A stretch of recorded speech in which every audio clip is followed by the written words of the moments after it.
Today's thoughts from God are found in Matthew chapter 8, verses 1 and 2, where the Bible says, "When he," that's Jesus, "had come down from the mountain, great multitudes followed him. And behold, a leper came and worshipped him, saying, Lord, if you are willing, you can make me clean." Right there is one of the biggest questions hiding in the human soul. We know we're sinful. We know we're weak. We know we need help. The only question is, are you willing, Lord?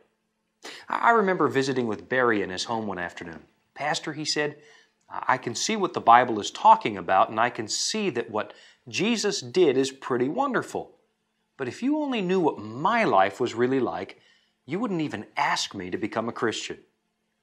A tear started to swell in the corner of his eye. You know, it's that tear that had me convinced that he hadn't gone too far at all.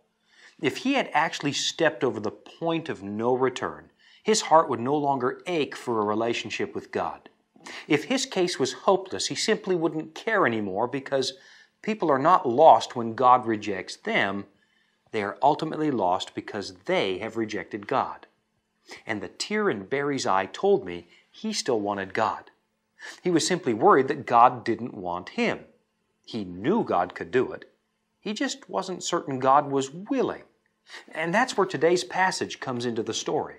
A leper, a man who was considered unclean, unworthy of human contact by the rest of society, comes to Jesus with just a glimmer of hope in his heart. "Lord, if you're willing," he says, "you can make me clean." Now, pay attention carefully to what happens in verse 3. It says that Jesus put out his hand and touched him, saying, "I am willing, be cleansed." You know, in Mark's version of this story, it says that Jesus was moved with compassion when he reached out and touched that leper. Touching a leper was a completely unthinkable act for any Jew. Just touching a leper made you unclean.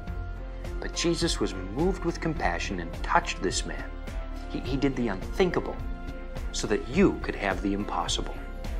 Is God willing, even willing for you? Yet better believe it. And that's why knowing Jesus is just a better way to live.